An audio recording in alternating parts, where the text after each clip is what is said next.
السلام علیکم ورحمۃ اللہ وبرکاتہ، نحمده ونصلی علی رسولہ الکریم، اما بعد فاعوذ باللہ من الشیطان الرجیم، بسم اللہ الرحمن الرحیم، رب اشرح لی صدری ویسر لی امری واحلل عقدۃ من لسانی یفقہوا قولی۔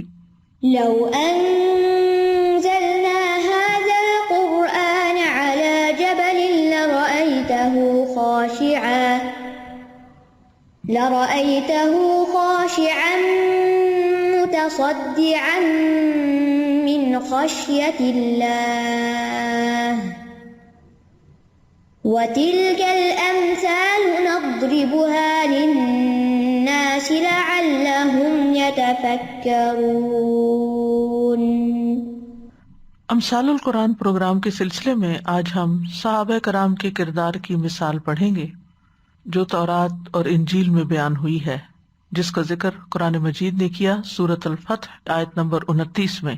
ارشاد باری تعالیٰ ہے، محمد رسول اللہ والذین معه أشداء على الكفار رحماء بينهم تراهم ركعا سجدا يبتغون فضلا من الله ورضوانا سيماهم في وجوههم من أثر السجود ذلك مثلهم في التوراة ومثلهم في الإنجيل كزرع أخرج شطأه فآزره فاستغلظ فاستوى على سوقه يعجب الزراع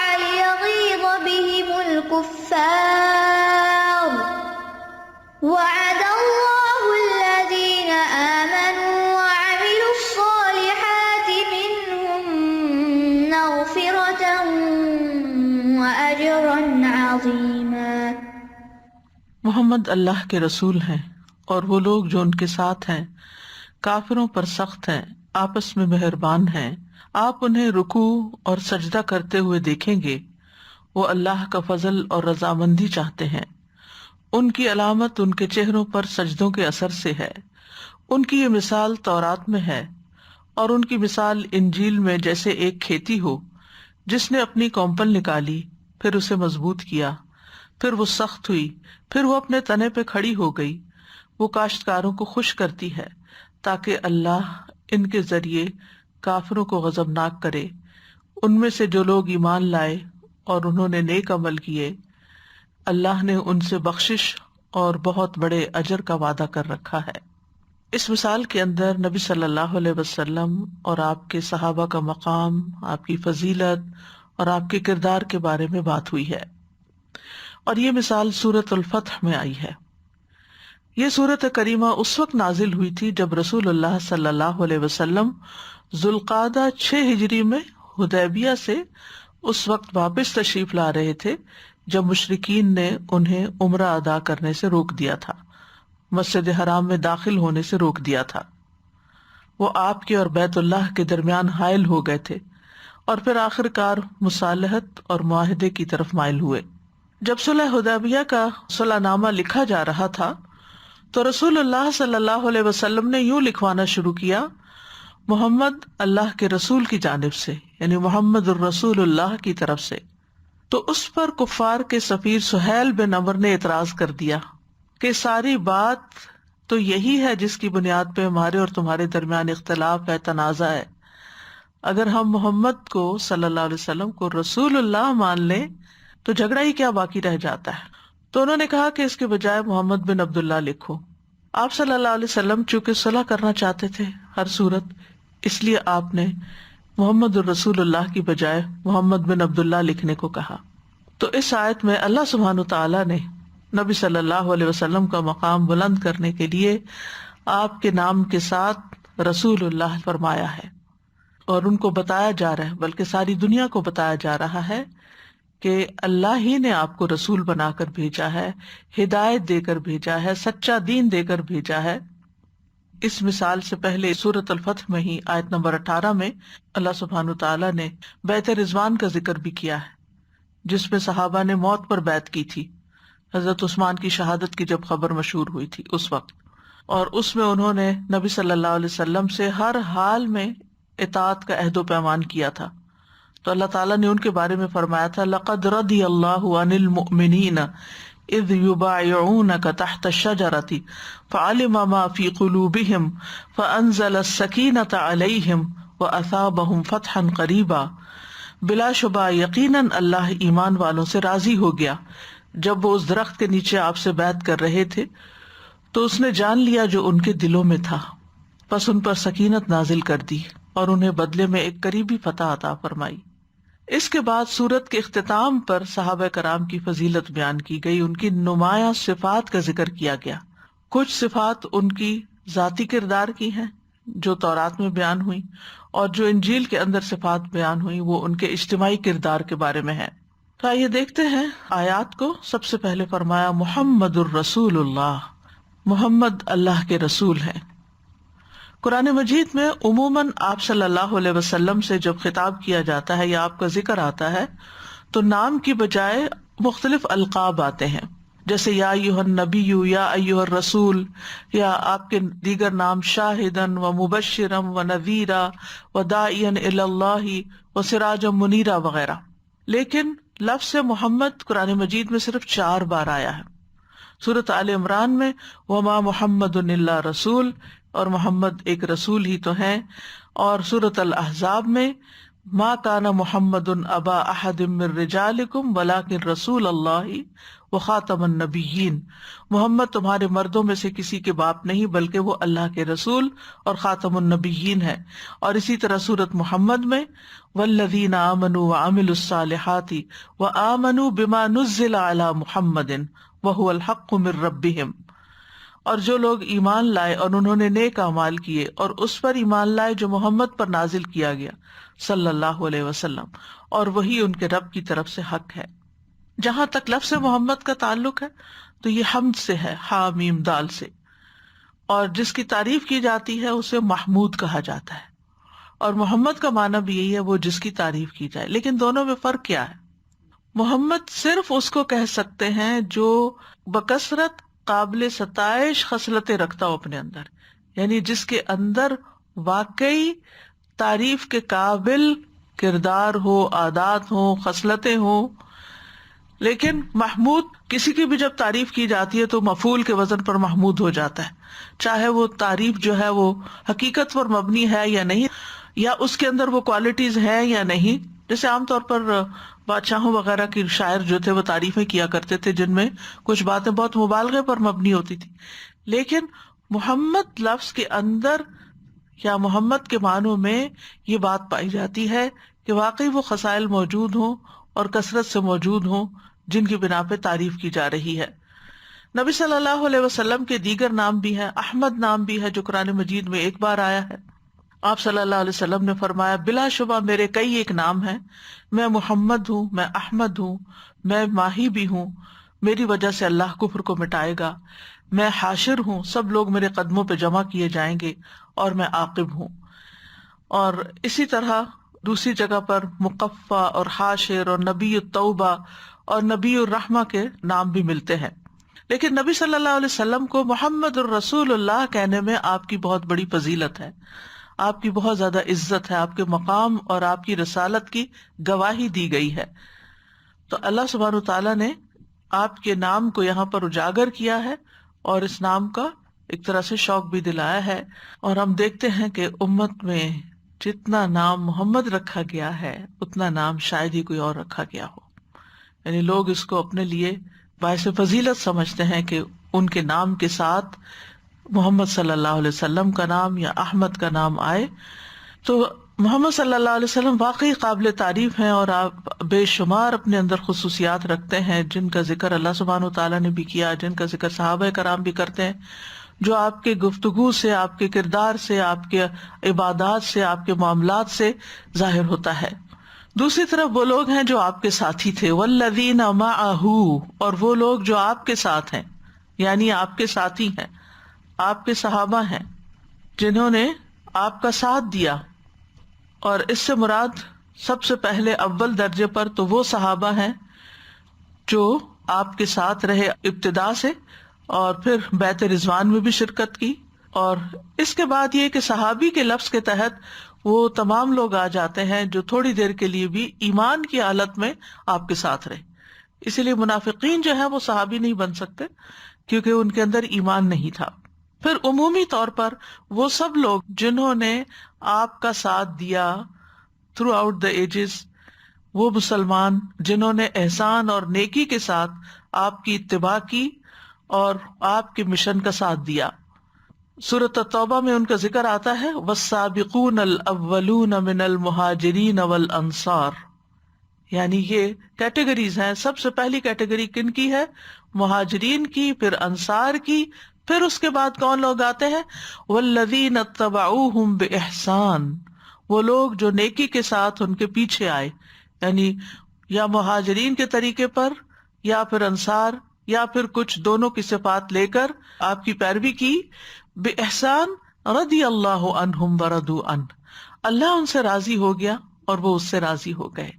وَأَعَدَّ لَهُمْ جَنَّاتٍ تَجْرِي تَحْتَهَا الْأَنْهَارُ، اور اس نے ان کے لیے ایسے باغ تیار کیے ہیں جن کے نیچے نہریں بہتی ہیں.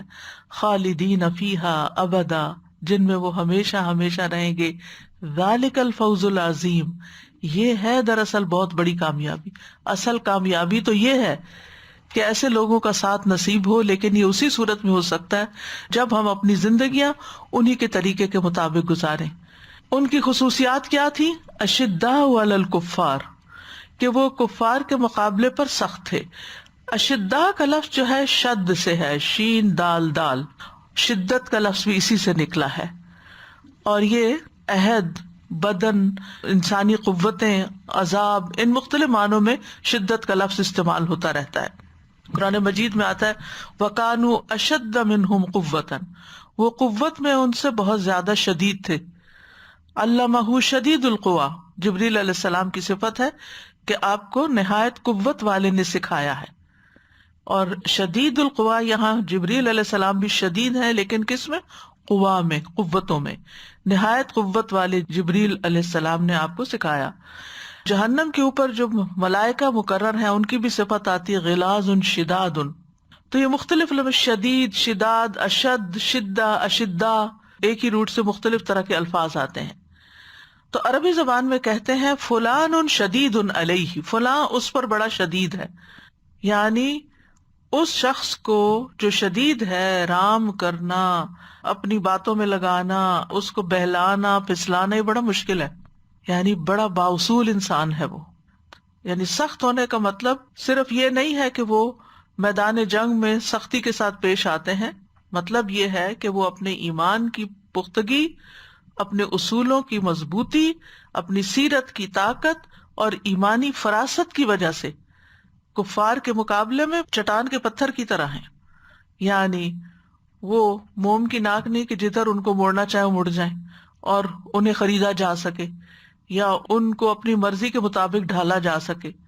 نہیں، ان کے اندر جو ایمان ہے اس کی وجہ سے وہ بالکل واضح ہے کہ انہیں زندگی میں کیا کرنا ہے. یہاں ایک بات یہ بھی یاد رہے کہ سخت ہونے کا مطلب یہ نہیں کہ وہ رحم نہیں کرتے، رحم دل نہیں، یعنی کبھی کسی کافر سے رحم کا معاملہ نہیں کرتے. ہاں، جہاں سختی کا حکم ہوتا وہاں سختی کرتے، اور جہاں رشتہ داری کا معاملہ ہوتا یا کسی اور تعلق کا تو وہاں پر ان کے ساتھ رحم و کرم کا معاملہ بھی کرتے تھے. یعنی عقیدے کے معاملے میں شدید تھے، لیکن معاملات میں لوگوں کے ساتھ حسن سلوک میں نرم دل بھی تھے. اور قرآن مجید میں انہیں اس کے بارے میں واضح ہدایت بھی دی گئی. سورۃ الممتحنہ کی آیت ہے کہ ایسے کفار جو تم سے جنگ نہیں کرتے اور نہ تمہیں تمہارے گھروں سے نکالتے ہیں تو تم بھی ان کے ساتھ حسن سلوک کرتے رہو اور ان کے حق میں انصاف کرو، یقیناً اللہ انصاف کرنے والوں سے محبت رکھتا ہے. تو بہرحال کفار کی بھی کیٹیگریز ہیں، لیکن عمومی طور پر یہ ہے کہ صحابہ کرام کی یہ صفت یوں بیان کی گئی ہے کہ وہ اپنے اصول کے بہت پکے ہیں، اپنے مقصد سے بالکل ہٹنے والے نہیں، مقصد کی خاطر سر دھڑ کی بازی لگانے والے ہیں، اور اس میں کسی قسم کا کوئی کمپرومائز نہیں کرتے۔ جہاں تک رشتوں کو نبھانے کا تعلق ہے تو ہم دیکھتے ہیں کہ حضرت اسماء، جن کی والدہ مشرکہ تھیں، جب وہ مدینہ آئیں اور ان سے کچھ مالی تعاون کی امید رکھتی تھی تو نبی صلی اللہ علیہ وسلم کی اجازت سے انہوں نے ان کے ساتھ صلہ رحمی کی۔ تو یہ رحم و کرم کا معاملہ ہے۔ تو یہ ایک بہت یونیک خوبی ہے کہ ایک شخص کے اندر اصولوں کی سختی بھی ہو، اصولوں کے معاملے میں وہ فرم بھی ہو، لیکن معاملات میں، تعلقات میں، اخلاق میں، رویے میں انتہائی پھولوں جیسی نرمی بھی ہو، خوشبو بھی ہو، خوبصورتی بھی ہو۔ جیسے علامہ اقبال نے کہا نا کہ ہو حلقہ یارا میں تو بریشم کی طرح نرم، رزم حق کو باطل ہو تو فولاد ہے مومن۔ یہ اس بات کی بہت اچھی وضاحت کرتی ہے یہ شعر کا حصہ جو ہے۔ رحماء بینہم، آپس میں بڑے مہربان ہیں، یعنی اہل ایمان کا آپس کا تعلق بہت اچھا ہے۔ رحماء رحیم کی جمع ہے، اور رحم کا لفظ جو ہے رحمت، جو رقت قلب کے لیے استعمال ہوتا ہے، جس پہ جب رحم کیا جاتا ہے یا جس پہ کوئی احسان کیا جاتا ہے، کبھی کبھی اس کا استعمال صرف رقت قلب کے لیے آتا ہے کہ فلاں بہت رقیق القلب، رحیم ہے، رقیق القلب یعنی دل کا بڑا نرم ہے۔ اور کبھی صرف احسان کے لیے بھی استعمال ہوتا ہے، کسی پر احسان کرنا رحم کرتے ہوئے، چاہے رقت قلب ہو یا نہ ہو، دونوں معنوں میں آتا ہے۔ تو رحماء بینہم یعنی وہ مومن اپنے بھائیوں کے ساتھ محبت کرتے ہیں، نرمی برتتے ہیں، نیکی اور تقوی کے کاموں میں ایک دوسرے کے ساتھ تعاون کرتے ہیں، قلبی اور جسمانی نرمی والے ہیں، یعنی ان کے نفس بھی ایک دوسرے کے لیے نرم ہے اور وہ ایک دوسرے پہ ویسے بھی سہل تھے، ہین لین سہل۔ تو اہل ایمان دوستی اور دشمنی کے معیار میں ایمان کے تابع ہوتے ہیں، نہ کہ جذبات کے تابع یا مفادات کے تابع۔ تو بنیادی طور پر یہاں صحابہ کرام کی بہت تعریف کی گئی ہے اور ان کی دو خاص خوبیوں کو جمع کیا گیا ہے، جس کا ذکر سورۃ المائدہ میں بھی آتا ہے، یا ایھا الذین آمنوا من یرتد منکم عن دینہ فسوف یأتی اللہ بقوم یحبہم ویحبونہ اذلۃ علی المؤمنین عزۃ علی الکافرین۔ تو یہاں بھی مومنوں پر بہت نرم ہونے کی بات بھی کی گئی اور کافروں پر سخت ہونے کی، اور آپس کی جو ان کی نرمی اور رحم دلی تھی وہ یہاں تک تھی کہ جب ایک مومن دوسرے کو دیکھتا تو مصافحہ ضرور کرتا، اور اسی طرح یہ کہ اگر کوئی دوسرا بھوکا یا ضرورت مند ہوتا تو اس کو اپنے اوپر ترجیح دیتے تھے، جیسا کہ سورۃ الحشر میں آتا ہے وَيُؤْثِرُونَ عَلَىٰ أَنفُسِهِمْ وَلَوْ كَانَ بِهِمْ خَصَاصَةٌ، وہ دوسروں کو اپنے اوپر ترجیح دیتے ہیں خواہ انہیں خود سخت حاجت ہی کیوں نہ ہو۔ تَرَاهُمْ رُكَّعًا سُجَّدًا، آپ انہیں دیکھیں گے رکوع کرتے ہوئے، سجدے کرتے ہوئے، یعنی ایک طرف انسانوں کے ساتھ ان کا تعلق اصول کے سخت ہے لیکن معاملات میں نرم ہے، اور دوسری طرف اللہ سبحانہ تعالیٰ سے تعلق عاجزی اور بندگی کا ہے، رکوع اور سجدوں کی حالت میں ہوتے ہیں۔ تراہم، آپ انہیں دیکھیں گے۔ رؤیت کا صرف ایک ہی نہیں، کئی معنی ہوتے ہیں۔ ایک معنی ہوتا ہے کسی چیز کو آنکھ سے دیکھنا، ٹھیک ہے، لَتَرَوُنَّ الْجَحِيمَ ثُمَّ لَتَرَوُنَّهَا عَيْنَ الْيَقِينِ، تم ضرور دوزخ کو اپنی آنکھوں سے دیکھ لو گے، پھر یقینی طور پر دیکھنا دیکھو گے۔ تو یہ بھی رؤیت کا معنی ہے، یعنی آنکھوں سے دیکھنا۔ دوسرا، وہم اور خیال میں کسی چیز کو دیکھنا، یعنی کسی چیز کا وہم ہونا، جیسے ہم کہتے ہیں میرا خیال ہے وہ جا رہا ہوگا، میرا خیال ہے وہ پہنچنے والا ہے، تو اس کے لیے بھی ارا کا لفظ آتا ہے عربی میں اسی روٹ سے۔ وَلَوْ تَرَىٰ إِذْ يَتَوَفَّى الَّذِينَ كَفَرُوا، کاش اس وقت کی کیفیت آپ خیال میں لائیں جب کافروں کی جانیں فرشتے نکالتے ہیں۔ تو آنکھوں سے تو کوئی نہیں دیکھ سکتا فرشتے کیا کر رہے ہیں، لیکن یہ دیکھنا پھر کیسا ہے، یعنی خیال میں دیکھنا۔ تیسرا ہے کسی چیز کے بارے میں اندیشہ محسوس کرنا، جیسے فرمایا انی ارا ما لا ترون، بے شک میں دیکھتا ہوں جو تم نہیں دیکھتے، یعنی مجھے اس کے بارے میں فکر مندی ہے۔ چوتھا ہے عقل اور بصیرت سے کسی چیز کا ادراک کرنا، جیسے ما کذب الفؤاد ما رأى، پیغمبر نے جو دیکھا تھا اس کے دل نے اس میں کوئی جھوٹ نہیں ملایا۔ یعنی پوری طرح سمجھ کے بصیرت کے ساتھ انہوں نے ادراک کیا تھا. تو تراہم میں یہاں پر آپ دیکھیے کہ ضروری نہیں کہ آپ ان کو فزیکلی دیکھیں، لیکن آپ ان کے بارے میں امیجن کر سکتے ہیں، خیال کر سکتے ہیں، اور ان کی جو باتیں ان کے بارے میں پڑھتے ہیں یا ان کے کردار. اور ویسے بھی نبی صلی اللہ علیہ وسلم سے اگر خطاب ہے تو آپ انہیں دیکھتے ہیں اپنے ساتھیوں کو کہ وہ کیا کرتے ہیں، رکوع کرتے ہیں، سجدے کرتے ہیں. رکع کا اصل معنی ہوتا ہے جھک جانا، اور نماز میں خاص شکل پہ جھک جانا رکوع کہلاتا ہے. کبھی کبھی یہ لفظ صرف عاجزی اور انکساری کے معنی میں بھی آتا ہے، چاہے بطور عبادت ہو یا بطور عبادت نہ بھی ہو. اور سجدہ کا معنی عاجزی کرنا، فروتنی کرنا، اور اللہ کے سامنے عاجزی اور اس کی عبادت کو سجود کہا جاتا ہے. اور یہ انسان، حیوان، جمادات سب کے حق میں آتا ہے، کیونکہ سجود کی دو قسمیں ہیں. ایک وہ جو انسان کے ساتھ خاص ہے، جس میں باقاعدہ وہ زمین پہ جا کے سر رکھتا ہے اور اللہ تعالیٰ کی عبادت کرتا ہے، نماز پڑھتا ہے، جیسے فرمایا فَاسْجُدُوا لِلَّهِ وَاعْبُدُوا. اور دوسرا ہے سجود تسخیری، جو انسان، حیوانات اور جمادات سب کے حق میں عام ہے، جیسے آتا ہے وَلِلَّهِ يَسْجُدُ مَن فِي السَّمَاوَاتِ وَالْأَرْضِ طَوْعًا وَكَرْهًا وَظِلَالُهُم بِالْغُدُوِّ وَالْآصَالِ. اور جو آسمانوں میں ہیں اور جو زمین میں ہیں، وہ سارے کس کے لیے سجدہ کر رہے ہیں؟ چاروں ناچار اللہ ہی کو سجدہ کرتے ہیں.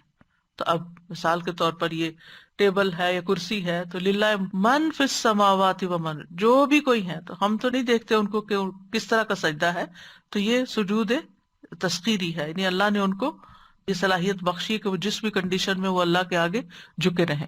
تو پچھلے جملے میں اشداء علی الکفار اور رحماء بینہم کی بات آئی تھی، اور یہاں پر تراہم رکعا سجدا کی بات، کہ کبھی آپ ان کو رکوع کی حالت میں دیکھیں گے، کبھی سجدے کی حالت میں دیکھیں گے. مراد اس سے کیا ہے کہ وہ اکثر نماز پڑھتے نظر آئیں گے. اس سے کیا پتہ چلتا ہے کہ وہ صرف مسجد میں فرض نماز کے لیے ہی حاضر نہیں ہوتے، بلکہ اس کے علاوہ بھی آپ ان کی دلچسپی نماز سے دیکھیں گے، یعنی ان کی محبت، ان کا شوق نماز میں بہت زیادہ ہے. کیونکہ نبی صلی اللہ علیہ وسلم نے فرمایا بندہ اپنے رب کے سب سے زیادہ قریب اس وقت ہوتا ہے جب وہ سجدے میں ہوتا ہے، تو اس وقت بہت دعا کیا کرو. تو یہ ہے کہ ان کا دل مسجد میں اٹکا ہوا ہوتا ہے کہ نماز کے لیے پہنچے، یعنی نماز ان کے دھیان میں ہوتی ہے، ان کے سارے ٹائم ٹیبل نماز کے مطابق بنتے ہیں. اور پھر فرض نمازوں کے علاوہ، جماعت کی نمازوں کے علاوہ کبھی تہجد پڑھ رہے ہیں، اور تہجد پڑھتے وقت صحابہ کرام کی اکثریت جو تھی اس کی پابند تھی. اور نبی صلی اللہ علیہ وسلم جو تھے، جب وہ گزرتے تھے کسی گلی سے رات کے وقت اندھیرے میں، تو مختلف گھروں کو صرف ان صحابیوں کی تلاوت کی وجہ سے، جو وہ بلند آواز سے کر کے نمازیں پڑھ رہے ہوتے تھے، اس سے پہچانتے تھے. حضرت عائشہ ایک دفعہ آ رہی تھی گھر مسجد سے، تو انہوں نے حضرت ابو موسیٰ اشعری کی آواز سنی اور وہیں رک گئی اور بہت دیر تک تلاوت سنتی رہی. نبی صلی اللہ علیہ وسلم نے دیر سے آنے کی وجہ پوچھی تو عرض کیا کہ میں اس طرح تلاوت سن رہی تھی ان کی. تو آپ نے ان کے بارے میں فرمایا لقد اوتی مزمارا من مزامیر آل داؤد، کہ اتنی خوبصورت آواز ملی ہے جیسے حضرت داؤد کی آل کو ملی تھی. یہاں پر ہم ذرا اپنا کمپیریزن کریں کہ ہمارے آپس کے تعلقات کیسے ہیں، ہم ایک دوسرے پر کتنے مہربان ہیں، ایک دوسرے کے لیے کتنے کیئرنگ ہیں، اور اس کے ساتھ ساتھ نماز میں ہماری دلچسپی کتنی ہے، نماز میں کتنا دل لگتا ہے، نماز کا کتنا انتظار ہوتا ہے، نماز کا کتنا شوق ہوتا ہے. تو جو لوگ نبی صلی اللہ علیہ وسلم کے مشن کے محافظ ہوں، اپنے آپ کو آپ کے ساتھ دیکھنا چاہتے ہو، آپ کی امت میں سے، آپ کے فالوورز میں سے، تو پھر سب سے زیادہ انہیں کس چیز کا شوق ہونا چاہیے کہ جو ہی وقت ملے تھوڑی سی نماز پڑھ لیں، کچھ سجدے اور کر لیں، کیونکہ ہر سجدہ انسان کا اللہ کے ہاں درجہ بڑھاتا ہے. کبھی رات کی نمازیں پڑھ رہے ہوتے ہیں، کبھی دن کے اشراق کے، کبھی چاشت کے نوافل، اور نمازوں کے آس پاس بھی، نماز سے پہلے وضو کے. حضرت بلال کے بارے میں آپ دیکھیں کہ جب جنت میں ان کے قدموں کی چاپ نبی صلی اللہ علیہ وسلم نے اپنے آگے سنی تو ان سے پوچھا تمہارا کیا عمل ہے؟ تو انہوں نے بتایا کہ میں جب بھی میرا وضو نہیں رہتا تو وضو کرتا ہوں، جب وضو کرتا ہوں 7 نفل پڑھ لیتا ہوں. ہم میں سے آج کس کے اندر یہ خوبی پائی جاتی ہے کہ وہ اس کا اتنا اہتمام کرے؟ نماز کو ہم ایک بوجھ سمجھتے ہیں، وہ بس مارے بندے پڑھ کے تو ایسے لگتا ہے جیسے کہیں سے جان چھڑا کسی قید سے نکلے ہوں. تاک راتوں میں بھی افضل ترین عبادت کیا ہے؟ افضل ترین عبادت طویل قیام ہے، لمبا قیام ہے، لیکن ہم ساری دنیا کے کام کر لیں گے اور قیام کے وقت ہم یا بیٹھ جائیں گے یا پھر ہم کھڑے نہیں ہو سکیں گے. سفیان ثوری کہا کرتے تھے بیٹے جوانی میں قیام کر لو، بڑھاپے میں کھڑے ہونا مشکل ہوتا ہے. تو صحابہ کرام جو تھے ان کا شوق نماز تھی، اور نبی صلی اللہ علیہ وسلم بذات خود اپنے بارے میں کیا فرماتے ہیں، وَجُعِلَتْ قُرَّةُ عَيْنِي فِي الصَّلَاةِ، کہ میری آنکھوں کی ٹھنڈک نماز میں رکھ دی گئی ہے.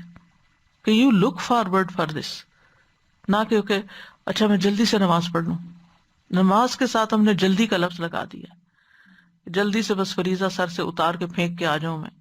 یبتغون فضلا من اللہ ورضوانا، اب ان کی نیتوں کی بات ہے. سبحان اللہ، اندر کی بات بھی ہو گئی، اللہ سے تعلق کی بات بھی ہوگی، مخلوق سے تعلق کی بات بھی ہو گئی. یعنی اور کوئی بھی نہیں جانتا اس بات کو کہ وہ چاہتے کیا ہیں. اور کتنی بڑی گواہی ہے یہ، یبتغون فضلا من اللہ ورضوانا، اللہ کا فضل اور رضامندی چاہتے ہیں. یبتغون کا لفظ بغی سے ہے، بغی کہتے ہیں کسی چیز کو چاہنا، کسی چیز کا طالب ہونا. اگر کوئی حد سے تجاوز کر جائے تو وہ بغاوت ہو جاتی ہے، لیکن خاص کوشش کر کے کسی چیز کو جب طلب کیا جائے تو وہ ابتغاء کہلاتی ہے. ابتغاء مرضات اللہ، یعنی صرف چاہت، دل کی چاہت ہی نہیں یا خیالی چاہت ہی نہیں، بلکہ کوشش کے ساتھ کسی چیز کو طلب کرنا. یعنی کوشش اس طرح کہ خواہش بھی ہو اور اس کے لیے اسٹرگل بھی کر رہے ہوں. اور اگر اچھی چیز کی طلب ہو تو یہ کوشش محمود ہوگی. ابتغاء رحمت من ربک وابتغاء وجہ ربہ الاعلی. اور اگر بری چیز کے لیے ہو، لقد ابتغوا الفتنة من قبل، پہلے بھی فساد کے طالب رہے ہیں. تو فضلا من ربہم، فضل جو ہوتا ہے حق سے زائد چیز کو ہوتی ہے، ایکسٹرا، یعنی وہ چاہتے ہیں کہ رب ان پر مہربان ہو جائے. ورضوانا، اور رضائے کثیر چاہتے ہیں. ایک ہوتا ہے رضامندی، چونکہ سب سے بڑی رضامندی اللہ کی رضامندی ہے نا، تو اس لیے خاص طور پر رضائے الہی کے لیے لفظ رضوان آتا ہے. وہ جیسے آتا ہے نا وَرَهْبَانِيَّةً ابْتَدَعُوهَا مَا كَتَبْنَاهَا عَلَيْهِمْ إِلَّا ابْتِغَاءَ رِضْوَانِ اللَّهِ. حضرت عیسیٰ علیہ السلام کے ساتھیوں نے یا آپ کے فالوورز نے بھی اللہ کی رضا چاہی، لیکن اس کے لیے طریقہ درست نہیں اختیار کیا، رہبانیت کا طریقہ اختیار کر دیا، دنیا کی لذات چھوڑنے کا طریقہ. تو فما رأوها حق رعایتها، وہ پھر اس کو پورا ہی نہ کر سکے. لیکن صحابہ کرام جو تھے انہوں نے چونکہ اپنے نبی کی پیروی کی، سنت کی پیروی کی، تو وہ اس میں کامیاب ہو گئے. تو یبتغون فضلا من اللہ ورضوانا، ایک طرف وہ خیر میں اضافہ چاہتے ہیں اور دوسری طرف اللہ سبحانہ تعالیٰ کی خوشنودی بھی بہت چاہتے ہیں. یعنی وہ کہتے ہیں اللہ ہمیں اجر بھی دے لیکن اللہ ہم سے راضی بھی ہو جائے. خالی اجر نہیں چاہیے، معاوضہ نہیں خالی چاہیے، کیونکہ معاوضہ دینے والا تو یعنی مثلا کوئی کسی کے لیے کام کرتا ہے تو وہ اس کو اس کا جو عوض دیتا ہے وہ گنا چنا ہوتا ہے، کبھی تھوڑا ایکسٹرا بھی دے دیتا ہے، تو ضروری نہیں ہوتا کہ اس میں وہ راضی بھی ہو. بعض اوقات مجبوری کے تحت یا ایک کانٹریکٹ کے تحت انسان کسی کو معاوضہ دے دیتا ہے. لیکن یہاں اللہ کا دیا ہوا اجر جو ہے، ایک بندہ مومن کے دل میں کیا ہوتا ہے کہ مجھے صرف اللہ تعالیٰ اتنا نہ دے جو میں نے کیا، بلکہ اپنے فضل سے اور زیادہ دے، اور پھر مجھ سے راضی بھی ہو، خوش بھی ہو. کیونکہ اگر آپ کو کسی سے کوئی چیز مل بھی جائے اور آپ کو پتا ہو کہ آپ سے خوش نہیں، تو وہ چیز لینے کا مزہ بھی نہیں آتا. یعنی یہاں ان کی عبادات کا مقصد بھی بتایا گیا کہ وہ کیوں رکوع اور سجدے کرتے رہتے ہیں، وہ کیوں اپنی نمازوں کی حفاظت کرتے ہیں، اس کے پیچھے ان کا مقصد کیا ہوتا ہے. ہم لوگ کب لمبی لمبی نمازیں پڑھتے ہیں، سوچنے کی بات ہے. جب کوئی مسئلہ درپیش ہو، جب کوئی مصیبت آ جائے، ٹھیک ہے اللہ کے حضور بیٹھ جانا چاہیے، یا کوئی مخصوص موقع ہو، اعتکاف میں ہو، یا کوئی رمضان کی تراویح ہو، کسی امام کے پیچھے ہو، تو پھر ہم کوئی اہتمام کر لیں گے.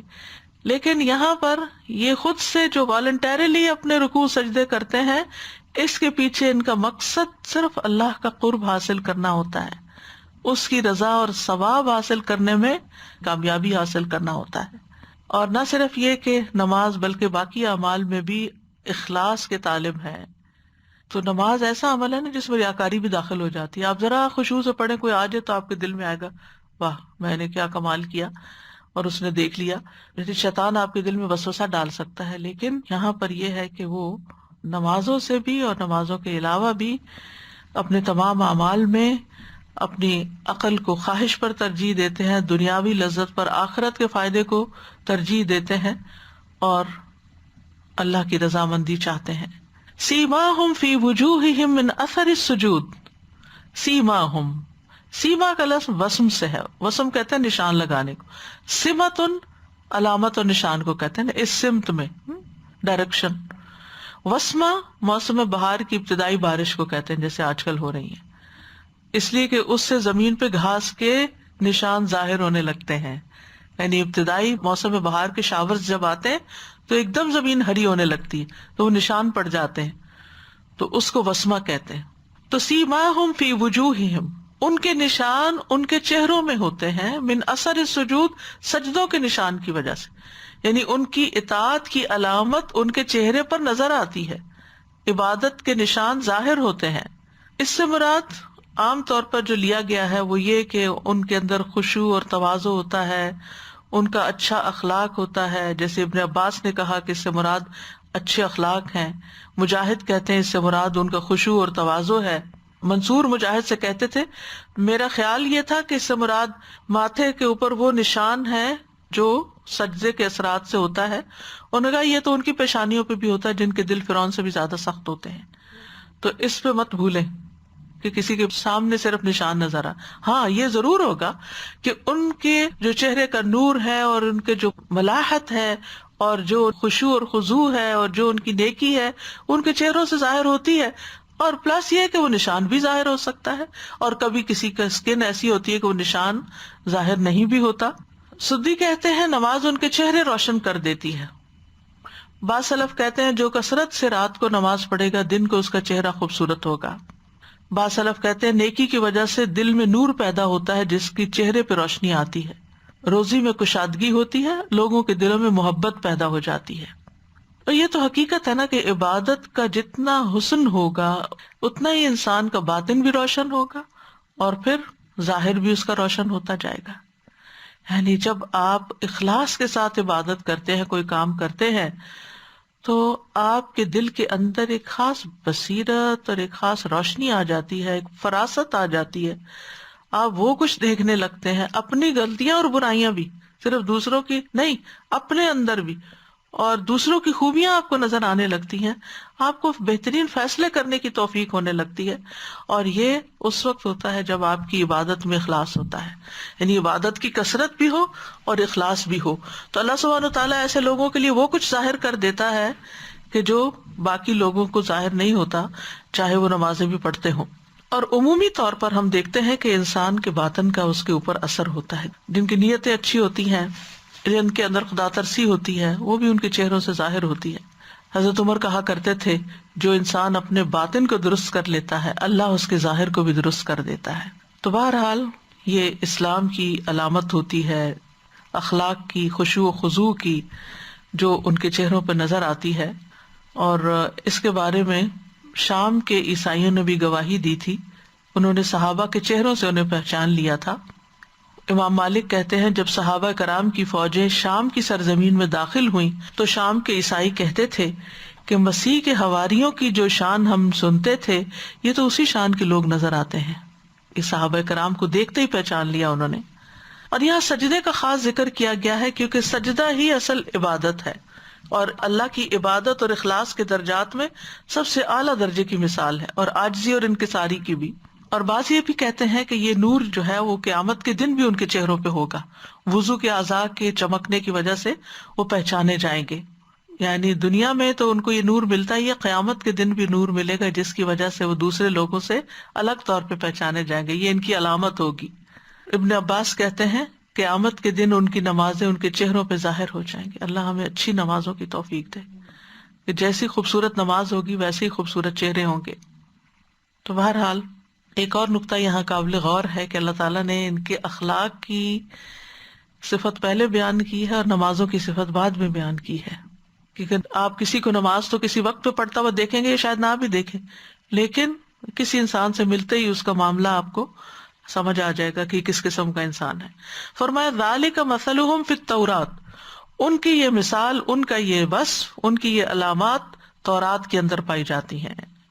تورات میں نبی صلی اللہ علیہ وسلم اور صحابہ کی صفت پڑھ کر کعب احبار مسلمان ہوئے تھے. وہ کہتے ہیں کہ ان کے والد نے ان سے تورات کے 2 ورقے چھپا کے رکھے ہوئے تھے اور وہ ورقے روشن دان میں تھے اور اس کو مٹی کے گارے سے لیپ کر دیا گیا تھا. لیکن مرنے سے پہلے انہوں نے کعب کو کہا کہ یہاں پر 2 ورقے ہیں، میرے مرنے کے بعد ان پہ عمل کرنا. کعب کہتے ہیں جب میرے والد فوت ہو گئے تو میں نے وہ کھولی جگہ تو ان میں لکھا ہوا تھا کہ محمد اللہ کے رسول ہوں گے، وہ خاتم النبیین ہوں گے، ان کے بعد کوئی نبی نہیں آئے گا، ان کی جائے پیدائش مکہ ہوگی اور ان کی ہجرت کا مقام مدینہ ہوگا. نہ وہ سخت طبیعت ہوں گے، نہ سخت زبان استعمال کرنے والے ہوں گے، نہ بازاروں میں چیخ پکار کرنے والے ہوں گے. وہ برائی کا بدلہ برائی سے نہیں دیں گے بلکہ برائی کا بدلہ اچھائی سے دیں گے. وہ درگزر کریں گے، معاف کر دیں گے، بخش دیں گے. ان کی امت اللہ کی حمد کرنے والی ہوگی جو ہر چیز میں اور ہر حال پر اللہ کی حمد بیان کرے گی. یہ بقائی نے اپنی تفسیر میں واقعہ لکھا ہے. تو کعب احبار کہتے ہیں کہ ہم رسول اللہ صلی اللہ علیہ وسلم کی صفات اپنی تورات میں لکھی ہوئی پاتے ہیں، اور ان میں مزید یہ بھی تھا کہ وہ جنگ میں صفیں بناتے ہیں اور نماز میں صفیں بناتے ہیں، ایک جیسی یہ صفیں ہوں گی ان کی. اور راتوں کو نماز میں قرآن پڑھنے کی ان کی گونج ایسی ہوگی جیسے شہد کی مکھیوں کی بنبناہٹ ہوتی ہے. ان کی بادشاہت شام تک پہنچ جائے گی. یہ سنن دارمی کی روایت میں یہ مزید اضافے ہیں کچھ کہ جو نبی صلی اللہ علیہ وسلم کے صحابہ کے بارے میں بیان ہوئے اور آپ صلی اللہ علیہ وسلم کے بارے میں. ذالک مثلہم فی التوراۃ، یہاں پر وقف کیا جاتا ہے کہ یہ مثال تورات پر ہے، اور بعض نے تورات کے علاوہ انجیل پر بھی جا کے وقف کیا ہے.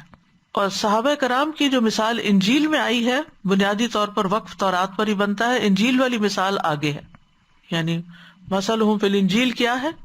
کزرع، ایک کھیت کی طرح. اب یہاں پر صحابہ کرام کی اجتماعی جو حالت ہے وہ بیان کی گئی ہے کہ وہ کیسا کھیت ہے.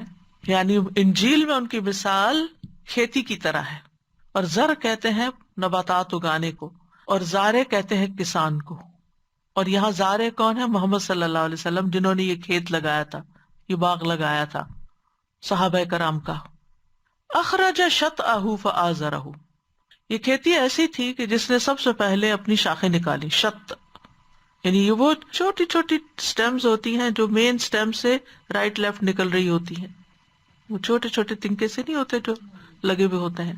اگر آپ نے اپنے پاس انڈور پلانٹس رکھے ہوئے ہوں اور آپ ان کا خیال بھی رکھتے ہوں اور ان کا مشاہدہ بھی کرتے رہتے ہوں تو آپ نے دیکھا ہوگا کہ پتے نکلنے سے پہلے چھوٹی سی کمپل نکلتی ہے، پھر وہ ذرا سے اوپر ہوتی ہے، پھر اس کے بعد اس میں سے مزید چیزیں نکلتی ہیں. تو یہ وہ شاخیں ہوتی ہیں جو کھیتی کے دونوں طرف سے نکلتی ہیں. یعنی پودا کہہ لیں، کھیتی سے ہم کراپ ساری مراد لینے لگتے ہیں. اور اس کی جمع اشتا اور شتو ہے. تو یہ اس وقت کہا جاتا ہے جب کھیتی اپنی شاخیں نکالتی ہے. شطأ الزرع واشتأ فآزرہ، اس کا مطلب یہ کہ شاخیں اپنے تنوں کو قوت دیتی ہیں، ان کو مضبوط کرتی ہیں اور اس کو اس طرح بنا دیتی ہیں کہ وہ زمین میں مضبوطی سے گڑ جاتی ہیں. اصل میں ازار کہتے ہیں تہبند، شد الازار کہتے ہیں تہبند باندھنا. اور تہبند یا بیلٹ جب باندھی جاتی ہے تو اس سے انسان اپنے آپ کو اسٹرانگ فیل کرتا ہے. اسی طرح نصرن معزرن کا لفظ آپ نے حدیث میں پڑھا ہوگا، ٹھیک ہے، مضبوط کرنے کے معنوں میں آتا ہے. تو اخرج شطأہ فآزرہ، یعنی اس کی کومپل نکلی اور اس کی شاخیں نکلی اور پھر اس نے اس کو مضبوط کر دیا. یعنی اپنے چھوٹے چھوٹے تنکے نکالے جو اس کی جڑوں اور تنوں کے آس پاس اگے. تو یہ نبی صلی اللہ علیہ وسلم کے جو صحابہ ہیں وہ آپ کے ساتھ ساتھ گرو کر رہے ہیں. آغاز میں تھوڑے تھے، پھر وہ بڑھتے گئے، کھیت بڑا ہوتا گیا. اور پھر جب گھنا کھیت ہوتا ہے، اگر آپ امیجن کریں گندم کا کھیت کبھی آپ نے دیکھا ہو، چاول کا دیکھا ہو، آپ مشاہدہ کریں، غور و فکر کریں تو آپ کو یہ بات بہت اچھی طرح سمجھ آئے گی کہ ابتدا میں جب بیج ڈالے جاتے ہیں نا تو زمین پہ کیا نکلتا ہے؟ جیسے چھوٹی چھوٹی گھاس نکلی ہوئی ہو، بکھری بکھری بکھری بکھری سی. تھوڑے سے بڑے ہوتے ہیں تو وہ تھوڑے اور قریب ہو جاتے ہیں، لیکن جب وہ فل بلوم میں ہوتے ہیں تو اتنے تھک ہوتے ہیں کہ اس کے بیچ میں سے گزرنا بھی مشکل ہوتا ہے. وہ سیسا پلائی ہوئی دیوار کی طرح ہوتے ہیں، یعنی وہ کھیت کے اندر جو پودے ہیں. فاستغلظ، پھر وہ سخت ہو گئے. استغلظ غلیظ سے ہے، غلیظ کا معنی ہوتا ہے موٹا اور سخت ہونا. فاستغلظ علی سوقہ، پھر وہ موٹی ہوئی اور طاقتور ہو گئی، اپنے تنے پہ مضبوط ہو گئی، یعنی وہ کھیتی. اور دیگر نباتات کے اگنے کی جگہ نہیں چھوڑی انہوں نے. جو اچھا کھیت ہوتا ہے وہ بڑھ کے ایسے ہو جاتا ہے آپس پہ یکجان کہ پھر اور چیزیں اس کے اندر جگہ نہیں پکڑتی، لیکن جو انڈیویجلی پودے ہیئر اینڈ دیئر لگے ہوئے ہوتے ہیں ان کے ساتھ ویڈز بھی آ جاتی ہیں. فاستوى على سوقه، پھر وہ اپنی ساق پر اپنے تنے پہ کھڑی ہو گئی. یعنی ساق ویسے تو پنڈلی کو بھی کہتے ہیں، تو جو تنا ہوتا ہے درخت کا یا پودے کا اس کے لیے بھی استعمال ہوتا ہے. تو مطلب پہلے شروع میں کیسے ہوتا ہے ڈھیلی ڈالی سی، پھر اس کے بعد اسٹرانگ ہو کے سیدھی کھڑی ہو گئی. اور یہ انتہا درجے کی مشقت کے بعد کا حال ہوتا ہے، تب استقامت نصیب ہوتی ہے. تو ماہر کاشتکار وہ نہیں ہوتا جو بیج کو بس جنگل میں بکھیر دے تاکہ بارش کا پانی اس کو سیراب کرے یا ہوائیں ادھر ادھر اڑا کے لے جائیں. ماہر اور تجربہ کار کاشتکار وہ ہوتا ہے کہ جو بہترین بیج، بہترین مٹی اور بہترین پانی کا انتخاب کرتا ہے اور پھر اپنے پودے کی دیکھ بھال اور حفاظت بھی کرتا ہے یہاں تک کہ پودا اللہ کے اذن سے پھل دینے لگتا ہے. تو اس مثال میں محمد صلی اللہ علیہ وسلم کو کاشتکار سے تشبیہ دی گئی. پہلے ابتدائی ایمان لانے والے مومنوں کو کھیتی کے ان بیجوں کے ساتھ تشبیہ دی گئی جن کو زمین میں کاشتکار کاشت کرتا ہے. یہ وہ لوگ ہیں جیسے ابو بکر، خدیجہ، علی، عمار، بلال رضی اللہ عنہم اجمعین. اور پھر اس کے بعد آگے آتے گئے دیگر مسلمان جو ان کے ہاتھوں یا نبی صلی اللہ علیہ وسلم کے ہاتھوں مسلمان ہوئے، اور یہ گروہ بڑھتا گیا اور مضبوط ہوتا گیا. یعنی صحابہ کرام کی تعداد بڑھتی گئی اور دیکھتے ہی دیکھتے ایک باغ لگ گیا. یعجب الزراع، ایسی کھیتی کاشتکار کو بہت حیرت میں ڈال دیتی ہے کہ یہ کیسے ہو گیا اور کتنا خوبصورت ہو گیا. یعنی دیکھ کے بھی نظروں کو اچھی لگتی ہے اور اللہ کی قدرت بھی نظر آتی ہے.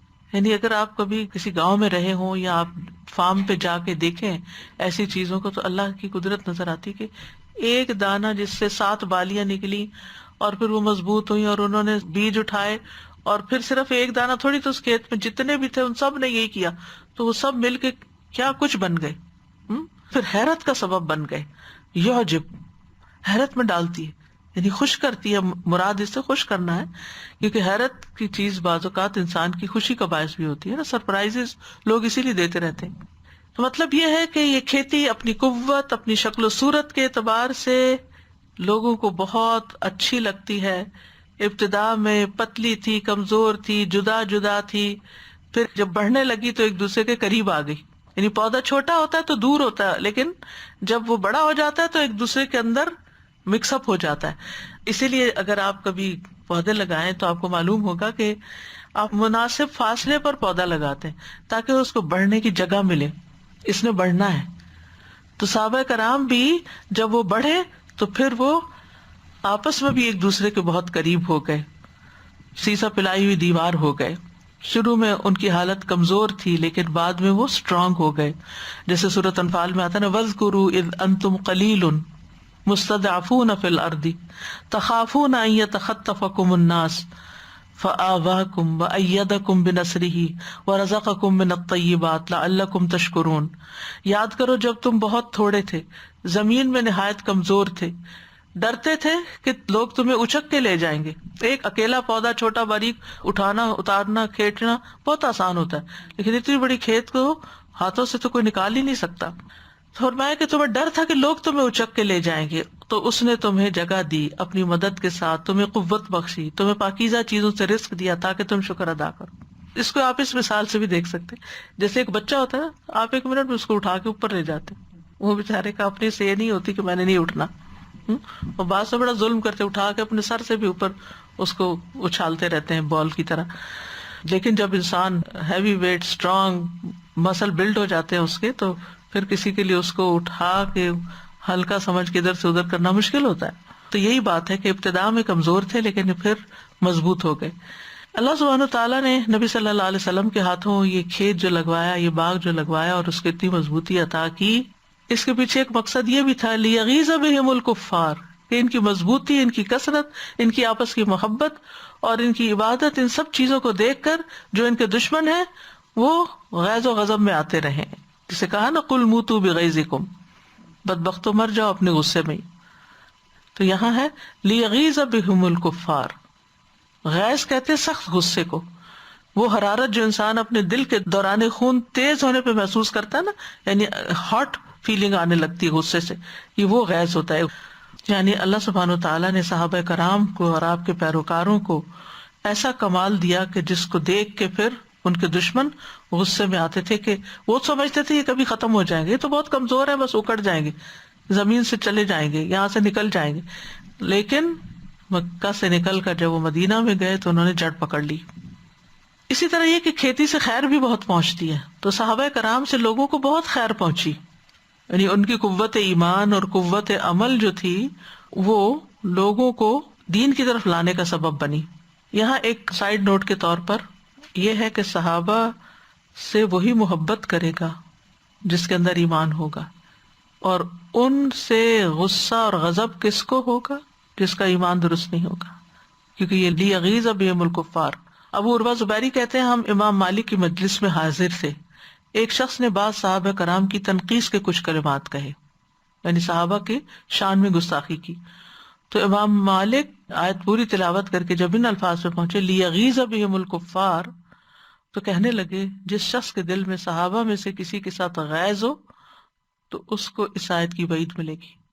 اگر صحابہ کے ساتھ تمہیں ناراضگی ہے نا کوئی، تو پھر اس کے لیے تیار ہو جاؤ. امام مالک نے یہ تو نہیں فرمایا کہ وہ کافر ہو جائے گا، لیکن فرمایا کہ اس کو یہ وعید پہنچے گی. مطلب یہ ہے کہ پھر وہ انہی جیسے کام کرنے لگے گا. وعد اللہ الذین آمنوا وعملوا الصالحات منہم مغفرۃ واجرا عظیما، اللہ نے ان لوگوں سے جو ایمان لائے اور صالح عمل کیے ان کے لیے مغفرت اور اجر عظیم کا وعدہ کر رکھا ہے. وعدہ کا مطلب ہوتا ہے وعدہ کرنا، پرومس کرنا، خیر اور شر دونوں کے لیے ہوتا ہے، لیکن وعید آ جائے تو پھر دھمکی کے لیے ہوتا ہے، شر کے لیے ہوتا ہے. تو یہاں پر خاص طور پر صحابہ کرام مراد ہے، اور پھر اس کے علاوہ جو لوگ ایمان لا کر عمل صالح کریں ان کے لیے بخشش بھی ہے اور اجر عظیم بھی ہے.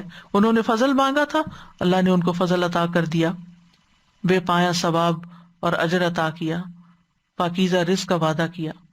اور حقیقت یہ ہے کہ سب سے بڑا اجر تو جنت ہی ہے، اجر عظیمہ، کیونکہ انہوں نے نبی صلی اللہ علیہ وسلم پر ایمان لا کر، جبکہ پہلے کوئی ایمان نہیں لایا ہوا تھا، ایمان لا کر آپ کا ساتھ دے کر آپ کے لیے ایک دفاع کی صورت اختیار کر کے ہر موقع پر، اور پھر اپنے مال سے، اپنی جان سے، ہر طرح آپ کا ساتھ دیا.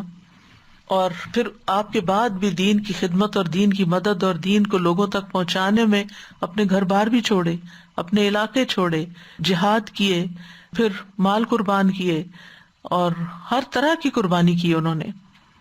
اور پھر یہاں پر ایک خوشخبری بھی ہے کہ جو شخص صحابہ کرام کے نقش قدم پر چلے گا وہ بھی انہی کے حکم میں ہے، انہیں بھی ایسی فضیلت اور سبقت اور کمال حاصل ہوگا. بات ہے نا والسابقون السابقون اولئک المقربون.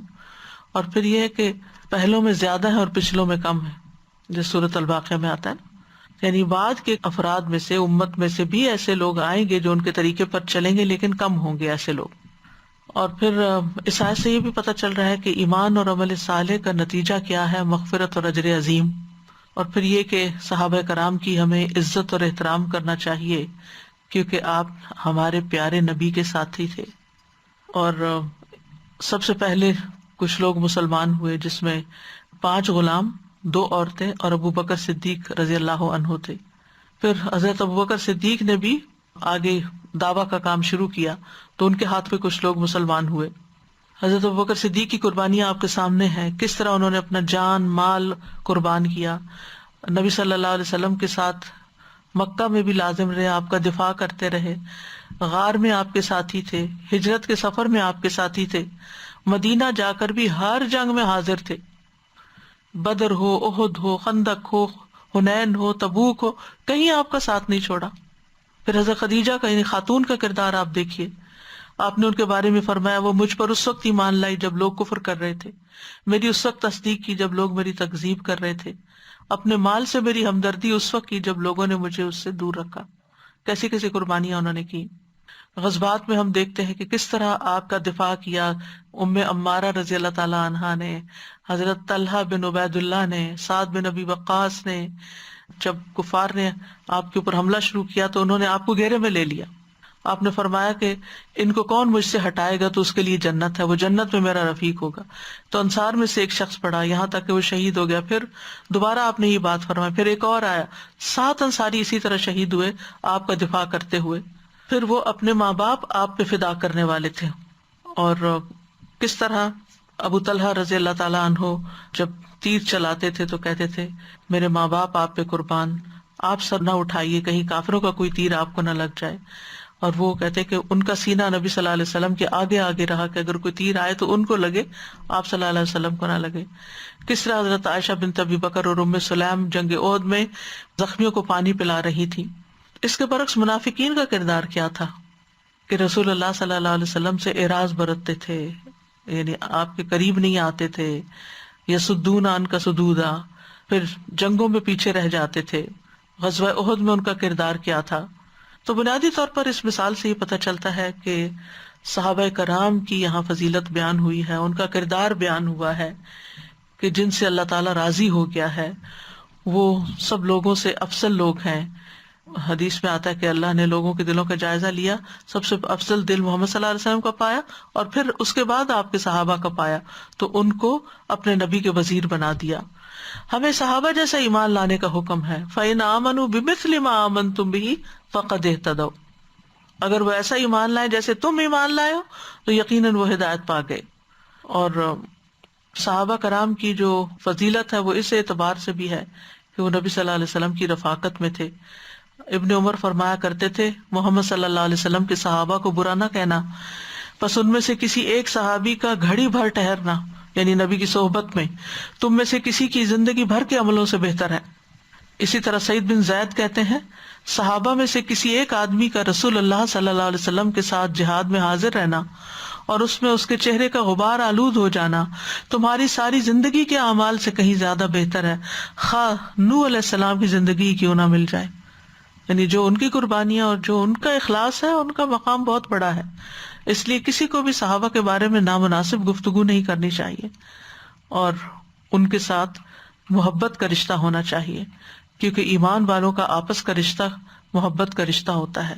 والمؤمنون والمؤمنات بعضهم اولیاء بعض، ایک جسم کی مانند ہوتے ہیں، ایک عمارت کی مانند ہوتے ہیں، آپس میں ایک دوسرے کے خیر خواہ ہوتے ہیں.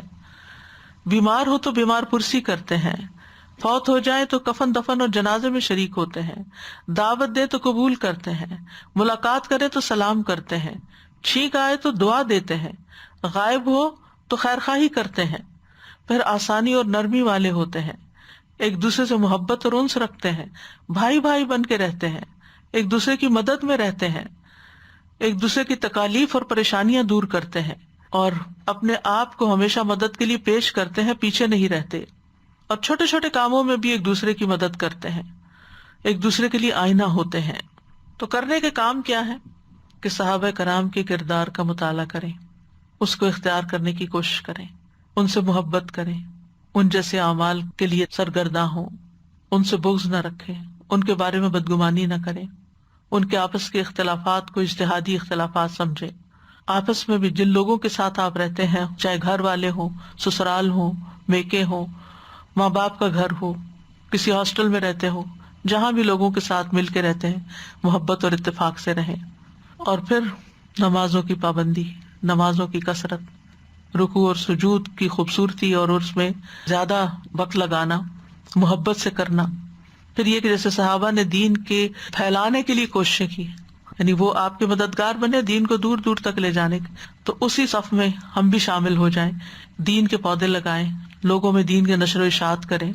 اور اسی طرح جو کام انہوں نے کیے ان نیک کاموں میں ہم بھی آگے بڑھیں، ہم بھی جلدی کریں. اللہ تعالی ہمیں عمل کی توفیق عطا فرمائے. ربنا اغفر لنا ولاخواننا الذين سبقونا بالایمان ولا تجعل في قلوبنا غلا للذين آمنوا ربنا انك رؤوف رحيم.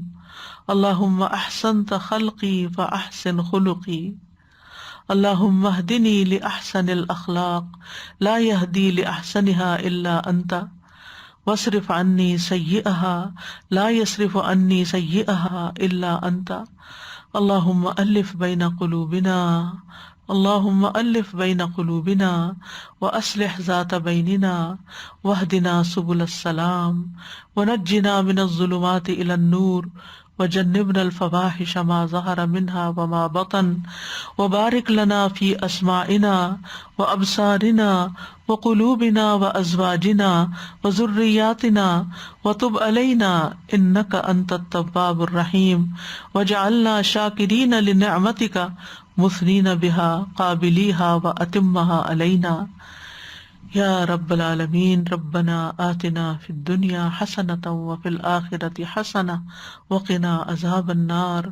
ربنا هب لنا من ازواجنا وذریاتنا قرۃ اعین واجعلنا للمتقین اماما۔ یا رب العالمین، یا ارحم الراحمین، ہمیں ایسا بنا جیسے تجھے پسند ہے۔ یا اللہ ہمیں اپنی رضا عطا فرما، ہماری نیتوں کو خالص کر دے، ہماری عبادات کو خوبصورت بنا دے، ہمارے اخلاق کو بہترین بنا دے، ہمیں اسلام کا ایک مضبوط کھیت بنا دے، ہمارے اندر اجتماعیت، اتفاق اور محبت پیدا کر دے۔ یا اللہ ہمیں صحابہ کرام کے انعمت علیہم کے طریقے اور نقش قدم پر چلنے کی توفیق عطا فرما۔ اللہ تمام بیماروں کو صحت عطا فرما۔ یا اللہ جو لوگ کرونا کی وبا میں مبتلا ہے، اللہ ان کے لیے مشکلات آسان کر دے۔ اللہ تعالیٰ جن لوگوں کی جاب چلی گئی ہے، جن کے بزنس ختم ہو گئے ہیں، یا اللہ ان کو اپنی رحمت اور اپنے خزانوں سے عطا کر اور کسی کا محتاج نہ کر یا رب العالمین۔ تو ہم سب کو، ہماری اولادوں کو، ہمارے والدین کو قیامت کے دن بخش دینا اور ہمیں اپنے پسندیدہ کاموں کی توفیق عطا فرما۔ ربنا تقبل منا انک انت السمیع العلیم وتب علینا انک انت التواب الرحیم وصلی اللہ تعالی علی خیر خلقہ محمد وعلی آلہ واصحابہ واہل بیتہ اجمعین برحمتک یا ارحم الراحمین۔ لو أنزلنا هذا القرآن على جبل لرأيته خاشعا متصدعا من خشية الله وتلك الأمثال نضربها للناس لعلهم يتفكرون۔ السلام علیکم ورحمۃ اللہ۔ استاذہ کچھ لوگ اتنی پیار سے نماز پڑھتے ہیں کہ ان کی نماز کو دیکھ کے رشک آتا ہے کہ اللہ سبحانہ تعالیٰ ہمیں بھی ایسا، یعنی بے پرواہی کہ کوئی آس پاس کچھ بھی کر رہا ہے، ان کی نماز اتنی فوکسڈ ہوتی ہے الحمدللہ۔ اور کسی نے آپ سے کوشچن پوچھا، مجھے اس کا کوشچن ابھی یاد آ گیا۔ اس نے کہا کہ مجھے نماز سے اتنا پیار ہے کہ میں ڈرتی ہوں کہ میں مر جاؤں گی تو میں اپنی نماز کو مس کروں گی، تو کیا یہ خواہش اچھی ہے؟ کوئی استاذ سے پوچھو کہ میں کہتی ہوں کہ مجھے کوئی حرج نہیں، یہ تو انسان کے جذبات ہے نا، تو جذبات کے اوپر عقل کی تو نہیں وہ لگتی حد۔ پیاری بات۔ اور استاذہ ایک یہ بات جو آپ نے شروع میں کہی کہ صحابہ میں کون کون شامل ہے، اس میں وہ لوگ جو رسول اللہ صلی اللہ علیہ وسلم کی بات بھی ہے، اس گروہ میں پھر وہ بھی شامل ہو جائیں گے جو احسان کے ساتھ ان کی پیروی کریں، ان کے رستے پہ چلیں، ان کے طریقے اختیار کریں، عبادات میں، اخلاق میں، دین کی تبلیغ میں۔ استاد جی میں یہ سوچ رہی تھی کہ کتنی بیلنس پرسنالٹی ان کی بتائی، کفار کے ساتھ سخت ہیں، آپس میں پیار محبت، اگر ہم میں سے کوئی نرم دل ہے تو وہ پھر سب کے ساتھ ہی نرم دل، وہ اپنے اصولوں پہ بھی پھر آپ کمپرومائز کر لیتے ہو، اور اسی طرح اگر عبادات میں آپ ہیں تو پھر دوسرا اسپیکٹ آپ کا ڈاؤن ہو رہا ہے، اور اگر آپ دوسری طرف ہیں تو کئی لوگ کہتے ہیں نا کہ وہ ادھر ادھر کے کام بہت کر لیے اور پھر نمازوں میں جو ہے وہ کمی کو تھا، اللہ معاف کر دے گا نماز۔ جی تو اتنی بیلنسڈ ایک تو مجھے پرسنالٹی لگی، اور دوسری سب سے زیادہ جو چیز امپریس کرنے والی ہے کہ نبی کریم صلی اللہ علیہ وسلم کی وفات کے بعد ان کے مشن کو لے کے آگے پہنچ گئے، گھر بار چھوڑ دیا۔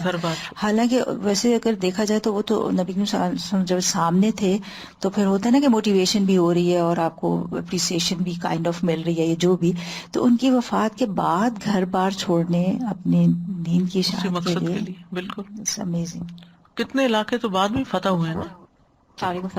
میں یہ ہمیشہ اگزامپل مجھے اتنی پسند تھی اگزامپل کہ مجھے لاسٹ پارٹ کبھی سمجھ نہیں آیا کہ یہ کھیتی والا مطلب اتنا ڈیپ میننگ ہے جس آپ نے سمجھایا الحمزہ کے ایک لفظ کو، لیکن جو یہ کاشتکار کی جو آپ نے خصوصیت بتائی کہ انہوں نے اسپیس دیا صحابہ کو، کہ جس طرح پودے اسپیس سے گرو ہوتے ہیں، تو آپ صلی اللہ علیہ وسلم نے بھی ہر صحابہ کو کتنا انڈیویجول اٹینشن دی، اسپیس دیا گرو ہونے کے لیے۔ Everyone was growing in their own way, لیکن سب پیروی کر رہے تھے، کرتے ہوئے اپنے اپنے خوبصورت باغ بن گیا. سبحان اللہ، یہ اتنی خوبصورت بات مجھے لگی. پھر یہ کہ ان کے ہاں نا عذر بہانے نہیں تھے، یہ مجبوری ہے، یہ وجہ ہے، کچھ بھی ہے، آگے بڑھ گئے. نابینا بھی ہے تو آگے، عمر میں چھوٹے ہیں تب بھی آگے کہ ہم شریک ہوں گے اس کام میں.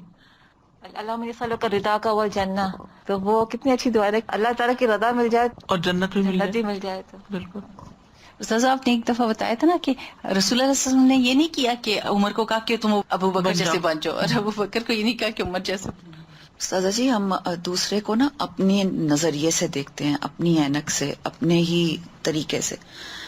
تو کل ہی میری کسی سے بات ہو رہی تھی تو وہ کہنے لگی کہ اپنے والد کی پہلے شروع کی بات، پھر کسی اور کی پھر کسی اور کی. تو پھر میں نے کہا اس دنیا میں آپ کو اپنے طریقے کا کوئی بندہ نہیں ملے گا کہ ہم یہ سوچیں کہ ہمارے جیسا کوئی اور ہماری تربیت کے مطابق ہو. لوگوں کو ہماری پتہ نہیں کتنی فالس نظر آتی اپنے جیسے نہیں نکلتے، وہ اپنی مرضیوں کے مالک ہوتے ہیں. لوگوں کو کہاں سے بینیفٹ آف ڈاؤٹ کتنا دیتے ہوں گے نا وہ ایک دوسرے کو. ایسے تو نہیں ایک دوسرے کے لیے نرمی اور رحم آتا. ہم بھی اپنے ماتحتوں کو دیکھتے ہیں، اپنے ساتھ دیکھتے ہیں، کتنی غلطیاں ہوتی ہیں، اور ہم اپنے آس پاس دیکھتے ہیں اور پھر ان کو ہم کس طرح سے اگنور بھی کئی دفعہ کر دیتے ہیں. ہمارے سامنے ہو رہا ہوتا ہے سارا کچھ. تو یہ بہت بڑا دل اور بڑے جگرے کی بات ہے.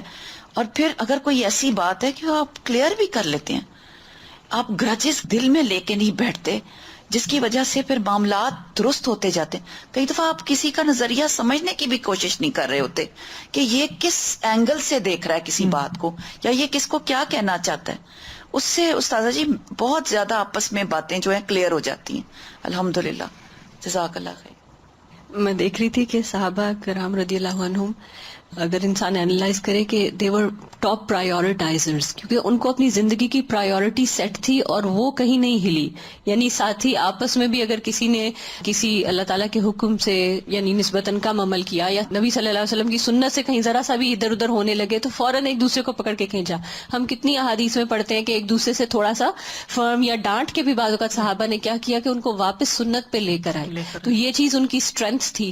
تو اللہ سبحانہ تعالیٰ ہمیں بھی یہ چیز توفیق دے کہ ہم آپسی یہ جو رویوں میں بعض اوقات اس طرح کی چیز ہوتی ہے کہ انسان کہتا ہے اچھا نہیں اب اس چیز کو رہنے دیتے ہیں، نہیں، دین کی خاطر تو ہمیں لازم اس کو واپس لانا ہی ہے. اور اسی کے اللہم و بحمدک اشہد ان لا الہ الا انت استغفرک و اتوب الیک. السلام علیکم و رحمۃ اللہ وبرکاتہ.